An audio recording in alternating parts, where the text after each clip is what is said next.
Gilmore Girls fall, take a cutesy little video of the library. We're never doing that again. Right on the back, that's a setup. The back side of the library is just, oh my gosh, it's just construction and ugly. So we're gonna go to the front of the library and hope for better days. See you next time.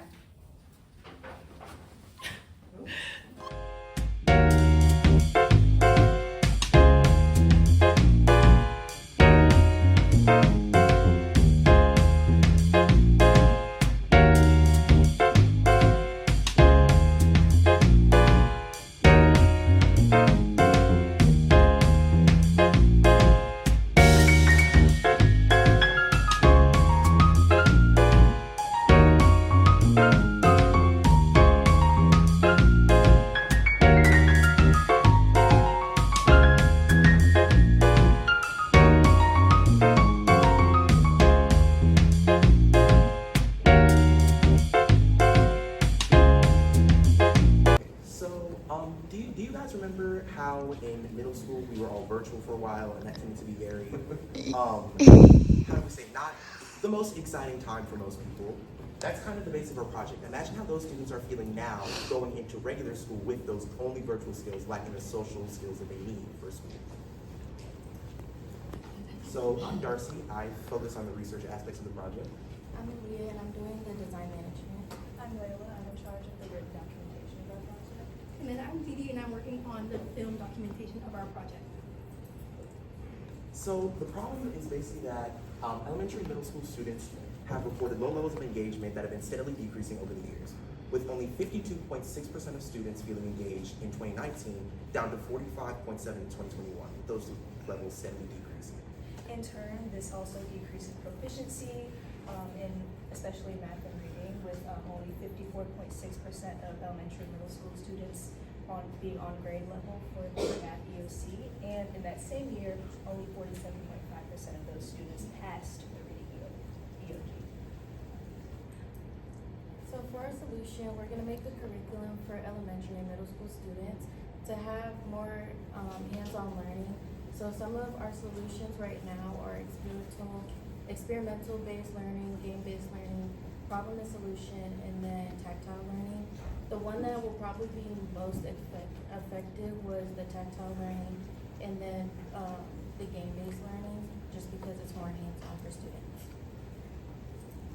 Okay, now we're going to talk about how we will implement it.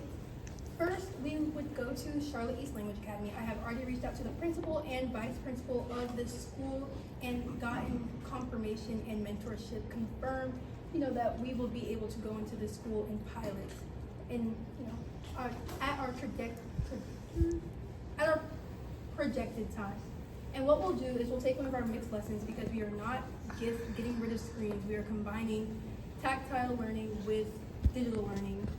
And with our mixed lessons that will be checked by our mentors, we will introduce it into a late elementary school, early middle school classroom. And how we're different from other programs that try to do this is our plan is to incorporate tactile learning fully into a classroom versus like having an after school program where the kids, do hands-on stuff, or having like brain breaks where it's like short bursts of tactile moments. But trying to fully incorporate it into schools is the goal. So for our timeline, we're obviously right now in phase 1, which is our research phase, where we kind of develop research problems, potential solution methods, and how we're actually going to build this curriculum. And we have that projected for the month of September and October. And then after that, about November, December, where we're going to create our first lesson based on the curriculum of whatever class we're going to be piloting this in.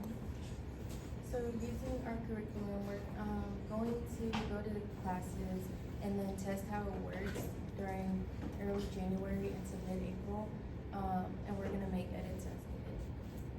And then from mid-April to later April, because the expo, we're going to compile all of our information together, finish up making our documentary, complete all our data, and take final polls from students to see how they feel they were motivated to do their work, to learn during our group. Oh, and our mentors, obviously from Charlotte East Language Academy. I have reached out to Ms. Lang, Mr. Lamb, and Ms. Waters.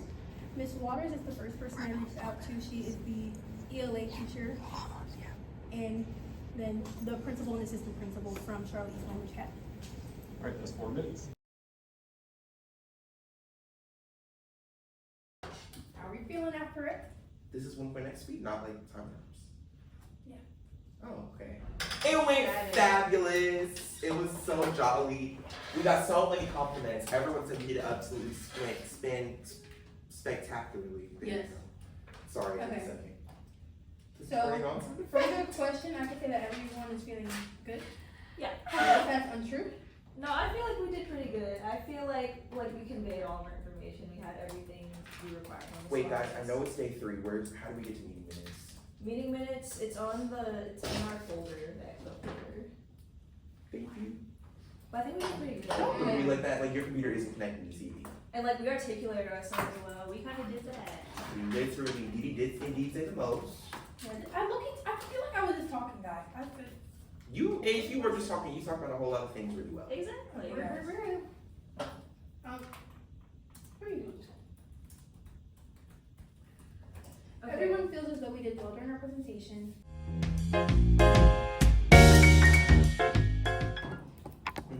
That's Yeah, probably what was gonna take most of our time today. Yeah, I've been doing research on like what teachers have been doing and how like COVID changed teaching methods, and I saw some stuff that I'm obviously gonna like do more like industry research, but like the main things have been that like it's more individualized now with the increase of technology use, things like that.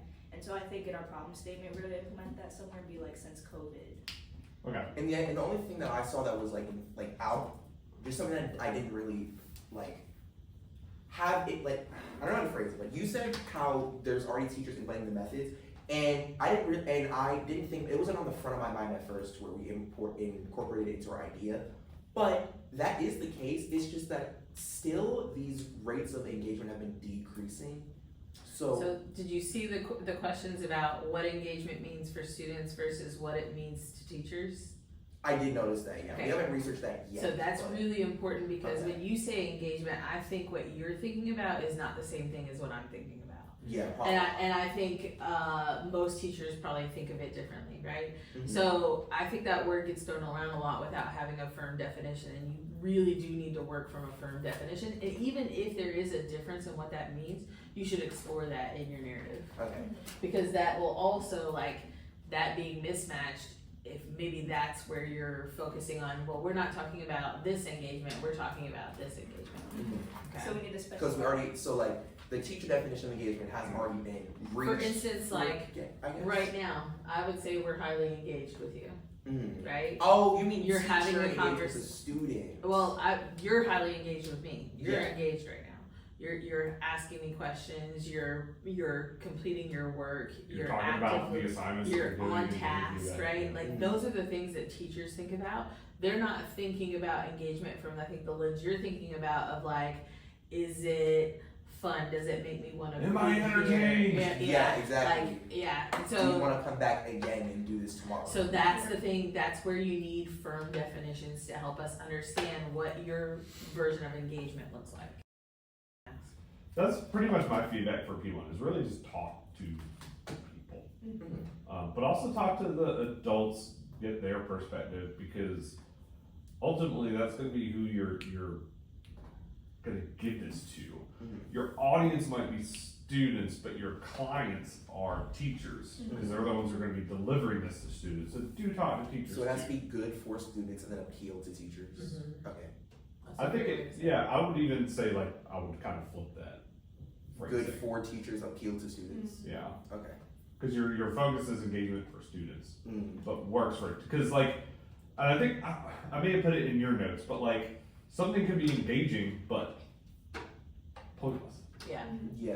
Like, That's what I'm it's a trying- good that's what I'm time trying to play think. 7 Up Heads Up and everybody wants to play, but Yeah. That's what engaging. are we learning? Yeah, that's what I'm trying to Yeah. get away from a brain break also. Yeah. Yeah. Yeah, because a lot of like programs are already like after school or like programs that want to engage students and like motivate them to come to school. It's just like little brain breaks, little games that they play like that they should look forward to, but we want them to look forward to. Okay, learning. so I think one of the things you'll need to think about, because I don't want you to try to do too much, is are you focusing, because like what you just talked about seems like more social skills and like mental health kind of aspects, or are you talking about engagement with curriculum She Like, she just specific said that's what they're trying to avoid is not focus Oh, on okay. those things Okay. and then Yeah. focus on learning specifically. Curriculum. Yeah, we're not just making a new, like. Yeah, we don't want them to just like, So eventually, I think what's gonna happen is you're gonna say, well, maybe this curriculum doesn't have a whole lot of you. So talk to a teacher, what, from their perspective, or from kids' perspectives, what do kids not wanna learn about? So maybe we should. That go is to- in the curriculum, like you have to learn about this, right? Yeah. For me, for some students, it might be Shakespeare in an English class, or it might be freaking grammar, right? What's the thing that they hate doing? And then your teacher is now your client, Mm-hmm. and you're saying, all right, we're gonna make something that engages those kids, and that's your project. yeah. And then the other thing. That's your project right there. Yeah, the other side, then you can use your polling to ask kids what's a favorite thing that teacher's done. Mm-hmm. Cause then you kinda have a sense of like, what do they actually enjoy? Mhm. If only all curriculum was really fun. Sometimes it's just. Sometimes it's. Yeah, Sometimes that's it's just that's why I not, said it. So and that's you why I just said gotta it's- do it. Yeah, sometimes that's why we said it's not the goal. But that's not your project, so like, yeah, And we're gonna go based off of like standards that are like in school, and like we're gonna review like, I guess. What's already implemented, like what you Yeah. have to learn. Mhm. And then obviously like in the poll, probably since we have to have 100 kids, there's maybe like 3, how many, I don't know how many kids are in the middle school classroom. But like maybe like 20 8, to 30 or something like Yeah, that. that's Or a like good up- estimate. Yeah. maybe like 3 or 4 middle school classrooms and find out, can you do this in a week for your polling? yeah, I think no, for polling, for the like early in a polling, week. for early polling, I think we just interview siblings. Well, for this We're first talking about- poll, you need 100 responses. Yeah. You're Oh, talking, okay. so I think So- you're mixing two assignments, there's Yeah, an interview interview for your and then mentor, and then there's polling, which is just like, ask like 4 or 5 questions. Mhm. And And get as many respondents as possible. can the interview be like, If that's can what I you do wanna my do. interview with our You can mentor on target Zoom or students. something? Yeah, that's fine. Okay, Record do it, the that's, interview. hey, can we record it, put it in there, do your write-up, okay. and the directions are all in there. When we do the interview, should we all be in there? I think it's good for you all to be there, but if like your mentor can only meet at like this time and you have class or whatever, like Oh. do meet with them. Throw this out there also, if you're like interviewing kids, 4-on-1 might be weird. Yeah. So like, if it Oh might no, it would be, if it's children, it would be like one of them. That's what I was It's thinking. small. So just think about like the context of like what would actually make them comfortable and want to talk to I'm you. thinking about getting like small friend groups of people in particular because I feel like that makes kids more comfortable to say what they feel. And then That's like good. the 4 of us could split up so that we can gather more information than like all of us going to one group and then like taking our time, all 4 of us going. So you're imagining, so polls, you're imagining those are gonna be developed for students, the poll you wanna do before this P2. Yes, and then we Okay. interview the teachers on what they think or what engagement is to them. And then I like think it's good. what they think would be good implementation for engagement in students, like how, and how they would stay engaged as teachers. Cause like teaching, maybe like you don't wanna teach this engaging lesson, maybe you get a little bored. So we need to find a way to like make it engaging for both sides, so then I guess the teachers are like, yeah. Okay. I feel like there's a lot of clarity now. Do we need to revise our problem statement right now while all of this seems to be, you're verbally saying it and it's making sense? Yeah, that's. Do we need to all sit down and just revise that problem statement before we get into all our research and everything? Cause this is Yeah. really clear to me now. I think this has been very helpful, Okay. but let's get the writing down. So maybe we just drop everything right now and do that. So draft but- 3. And then, so redraft that, and then after y'all finish with that, really divide and conquer your research. Figure out like who's gonna do what aspect of that problem statement. And then for draft 3 with this particular what we just said, do we need actual like percentages yet, or can we just write the problem I statement? would say just Right, what we were just talking about. You don't have the research, you don't have any of that yet, but you're gonna get that soon. Okay, on 0101 for right now? Okay. No, 0102. 0102, okay. 0101 was your team identity. Okay. Alright. Anything else, fine? Mm-hmm. Alright. Speaking of dividing and conquering, Let's go to, So after our first presentation, we got a lot of feedback from both Mr. Zar and Ms. Phi, and they were talking about like, oh, you know, what makes your project different, and I guess we didn't really think that through a whole bunch, so we don't really know, because it's like, yeah, like we need to incorporate this, but it's like then they're saying that it's already being incorporated, so it's like now what do we? So what what are we doing now? Like, hello? Ring ring, like it's really done. It's really